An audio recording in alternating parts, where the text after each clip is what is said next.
Hello बच्चों, कैसे हैं वे सब लोग। चलिए पार्ट 2 पर चलते हैं आज साइंस के। तो जैसे तुम्हारे सामने ये पार्ट हमने देखा था कि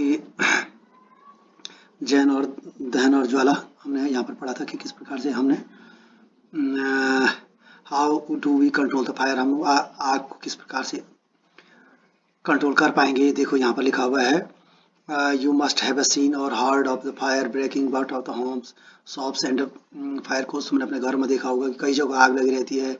अब आग को कैसे कंट्रोल करेंगे, जगह जगह आग लगती है तो कंट्रोल कैसे करेंगे, इसको कैसे बचाओ, आग से बचाव कैसे करें, ये बात है।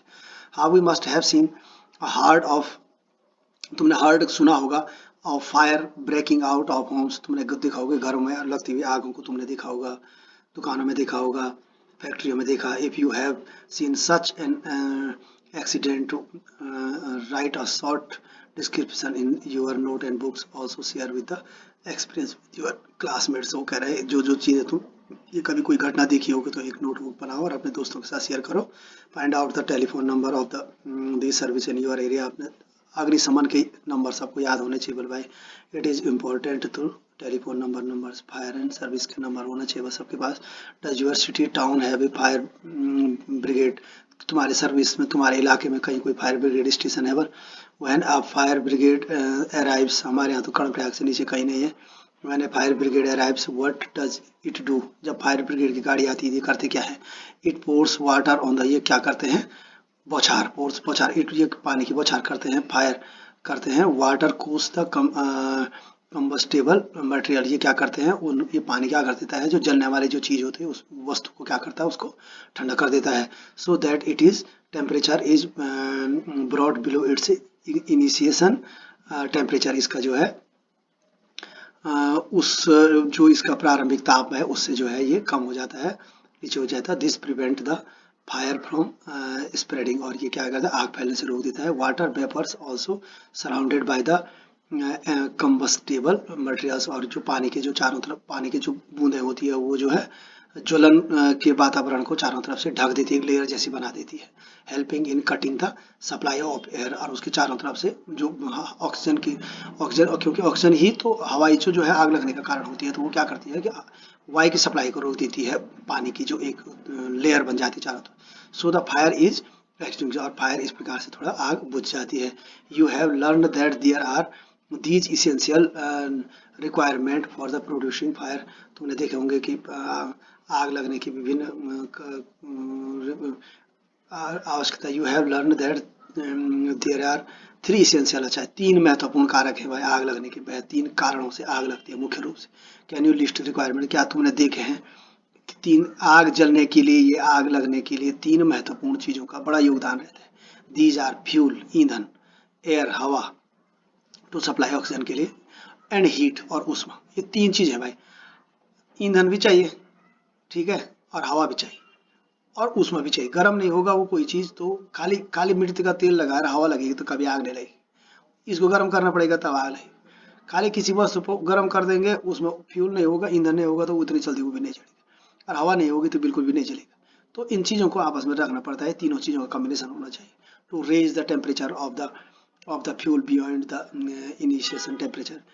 इग्निशन टेम्परेचर कहते हैं प्रारंभिक ताप, जिस ताप पर जो है कोई वस्तु जो है जलना शुरू कर देती है उसको कहते हैं ना, उसके नीचे लाना है किसी को भी। Fire can be controlled by removing one और मोर ऑफ दीज रिक्वायरमेंट्स, अब इसको रोकने के लिए या जलाने के लिए इन चीज़ों, या तो इनको हटाना पड़ेगा, अगर आग बुझानी है तो इन तीनों में से एक चीज़ को हटानी पड़ेगी, और आग जलानी है तो इन चीज़ों की जरूरत पड़ेगी, ये है इसका कहने का मतलब। The job of A fire extinguisher, जो आग बुझाने वाले, जो एक्सटिंग्विश जो बुझाने वाले होते हैं, it is not cut off the supply of the air, उनका काम वो हवा की सप्लाई नहीं रोक सकते, और to bring down the temperature of the fuel, और वो जो ईंधन है उसका भी टेम्परेचर नीचे नहीं कर सकते। मीठे तेल का टेम्परेचर कैसे नीचे करेंगे, उनका काम है, और बोथ या उन दोनों को भी नहीं कर सकते। नोटिस दैट द फ्यूल, तुम ध्यान दोगे कि ईंधन होता है, क्या होता है, in most case can not be eliminated, बहुत बार जो है मतलब मिड तेल फैला हुआ, पेट्रोल फैला हुआ, गैस फैला हुआ, तो उसको हटा नहीं सकेंगे ना हम, उसको तो मिटाया ही नहीं जा सकता है, वो तो जलता ही रहेगा। If for instance a building catch fire, अगर आपको देखोगे कोई पूरी मकान आग पकड़ लेगी तो क्या होगा, the whole building is the fuel. वो पूरी मकान ही क्या हो जाती है, फ्यूल का, ईंधन का काम करना शुरू करती थी। तो पूरे मकान को तो हटा ही नहीं सकेंगे वहां से, तो मतलब ईंधन को नहीं हटा सकेंगे कुल मिला की बात।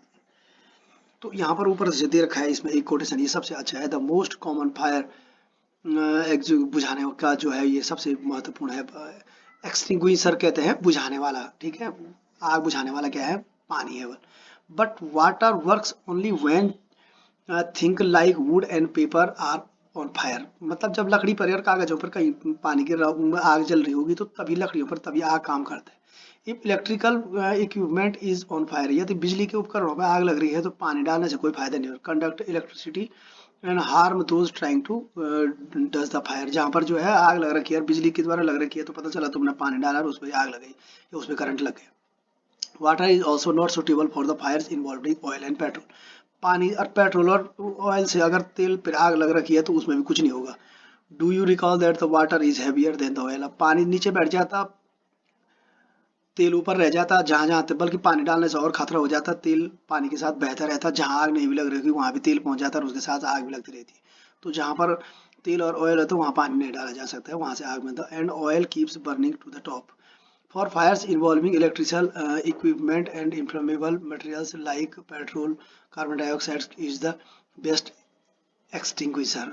इस प्रकार की आग को रोकने के लिए कार्बन डाइऑक्साइड सबसे अच्छा अग्निशामक यंत्र है। अग्निशामक है, अग्नि को, आग को रोकने वाला extinguisher. Carbon dioxide being having than oxygen cover the like a blanket. ये एक ऐसा काम करता है जैसे कंबल की तरह काम करता है ऑक्सीजन के ऊपर। जैसे कार्बन डाइऑक्साइड डालेंगे तो चारों तरफ कार्बन डाइऑक्साइड ऑक्सीजन लापता हो जाएगी। Since the contact between the fuel and oxygen is cut off, और उसके बाद जो है हवा का संपर्क जैसे ही मतलब जो है ईंधन से और फ्यूल से और उससे कट हो जाएगा तो एकदम आग अपने आप ही बच जाएगी उसका, आग द फायर कंट्रोल, और उसके बाद आग कंट्रोल हो जाएगी। The adding advantage of carbon dioxide is an most case of does not harm the electricity equipment. सबसे खास बात यह है कि अगर बिजली के यंत्रों पर भी अगर कहीं पर आग लग रही है तो कार्बन डाइऑक्साइड से ही, और वो उनके यंत्रों को कोई नुकसान भी नहीं पहुंचाता है। How to we get the supply carbon dioxide. Carbon dioxide की सप्लाई किस तरह से हो गया, it can be stored at high pressure as a liquid. कैसे उसके इस ये जो है कार्बन डाइऑक्साइड की ये जो सिलेंडर है इसके अंदर किस तरह से डाला जाता है, इसको स्टोर किया जाता है।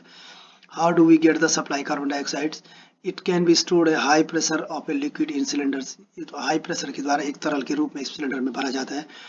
In what form it is the LPG store in the cylinders. और ये किस रूप में रहता है, when released from the cylinder, जब ये रिलीज हो जाता है तो ये गैस के रूप में ही बाहर निकलता है। Carbon dioxide expends enormously in volume and cools down. ये बहुत ही इसका जो है वॉल्यूम बढ़ जाता है और एकदम ठंडा हो जाता है एकदम तेजी से। So it is not only forms of A blanket around the fire. ये सिर्फ जो है कम्बल की तरह प्रयोग होता है आग के चारों तरफ। It is also bring down the temperature of the fuel, और एकदम से ये जो है जो ईंधन है उसका भी टेम्परेचर नीचे डाउन कर देता है। That is why it is an excellent fire extinguisher. ये इसलिए इसको सबसे बढ़िया अग्निशामक या आग बुझाने वाला सामग्री कहा जाता है। Another way to get carbon dioxide is the release a lot of dry powder of the chemicals like sodium bicarbonate की तरह एक सोडियम बाइकार्बोनेट बेकिंग सोडा है, इसका भी प्रयोग किया जाता है भाई।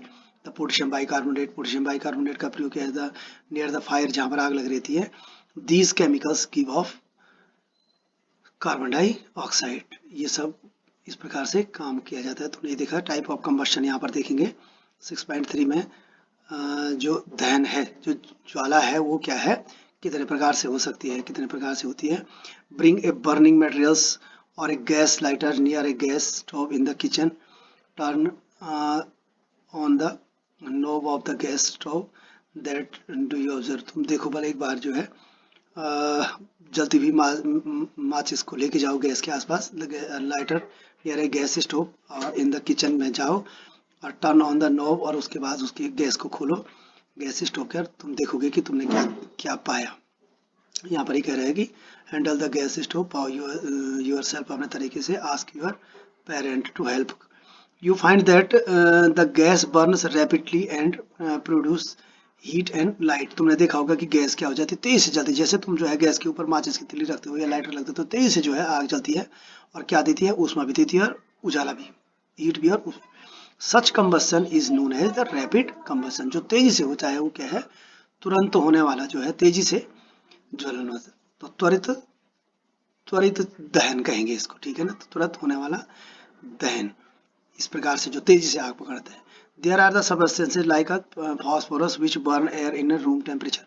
जो एक फास्फोरस ऐसा होता है कि जिसको पाउडर की तरह हम कभी कभी आग में फेंकते हैं, कई बार जब तो बम करके आग पकड़ लेते हैं।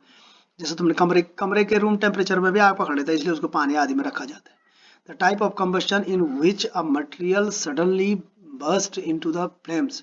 जो अचानक इस प्रकार का पदार्थ जो है अचानक जो है बर्स्ट हो जाता है, लॉ में चलता है, जो लॉ की तरफ से चलता है, without the application of any apparent cause is called the spontaneous combustion. इस प्रकार की कंबस्ट को स्पॉन्टेनियस कंबस्शन कहा जाता है।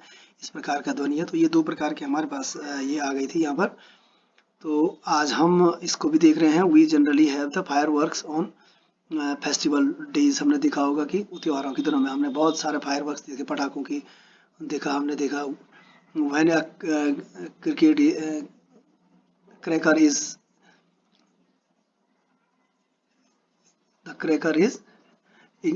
जब एक बार जो है कोई जो है यहाँ पर जो है आग जलना शुरू हो जाती है। The sudden reaction takes place with the evolution of the heat. और जब भी कोई जो है अचानक कोई विस्फोट होता है, जो पटाखे में बड़ी ध्वनि होती है, तो उसमें क्या हो जाता है, एक हीट का इवोल्यूशन होता है। क्या मतलब, ऊष्मा उत्पन्न होती है, उजाला होता है और एक धमाका भी होता है, साउंड भी होता है। तो जब भी हम एक क्रैकर्स जो पटाखे तोड़ते हैं, हम उसमें जो क्या होता है, उस दौरान भी बहुत ज़्यादा जो है ऊष्मा उत्पन्न होती है, उजाला उत्पन्न होता है और साउंड उत्पन्न होता है। A large amount of gas form in the reaction of is liberated. और इसके बाद जो है बहुत सारी उसकी गैस जो है बाहर निकलती है इससे जो है वातावरण में। Such a reaction is called the explosion. और इस प्रकार के रिएक्शन को एक्सप्लोजन कहते हैं भाई, ठीक है ना। हम जब अपने घरों में भी नहीं करते हैं विस्फोट, एक्सप्लोजन मीन्स विस्फोट। तो इस प्रकार की चीज, जैसे पटाखा का विस्फोट हो गया, हम बोलते हैं विस्फोट कब कहेंगे, जब कोई चीज फटती है और उससे क्या निकलता है, हीट निकली, आवाज निकली और उजाला निकली। तो इस प्रकार के रिएक्शन को एक्सप्लोजन कहते हैं। तो explosion can be also take place of the pressure. और ये दबाव, भारी दबाव के कारण होता है। कभी कभी जो है एकदम मतलब बहुत ज्यादा प्रेशर हो जाता है, तो प्रेशर की वजह से हो जाता है explosion. Pressure is applied on the cracker. और इस प्रकार का बहुत टाइट करके पटाखे तुमने देखे होंगे, क्रैकर्स जो के अंदर जो क्या रहते हैं, पटाखों के अंदर इतना दबाव, टाइट इसलिए तो रहता है, इनके अंदर बहुत प्रेशराइज किया जाता है। जैसे उसके अंदर आग पकड़ती बारूद, तो वो बड़े धमाके के साथ उसकी हवा, जो प्रेशर रहता है, वो बाहर निकलने की कोशिश करती है और उसके बाद धमाके के साथ आवाज आती है। तो अब हम कल इसमें 6.4 फ्लेम के बारे में पढ़ेंगे। तो अभी हमने पहला पार्ट दहन के बारे में पढ़ा था, ज्वलन के बारे में पढ़ा था, दहन के बारे में। अब हम पढ़ेंगे लॉ फ्लेम के बारे में, ठीक है। तो कल इसके बारे में बात होगी।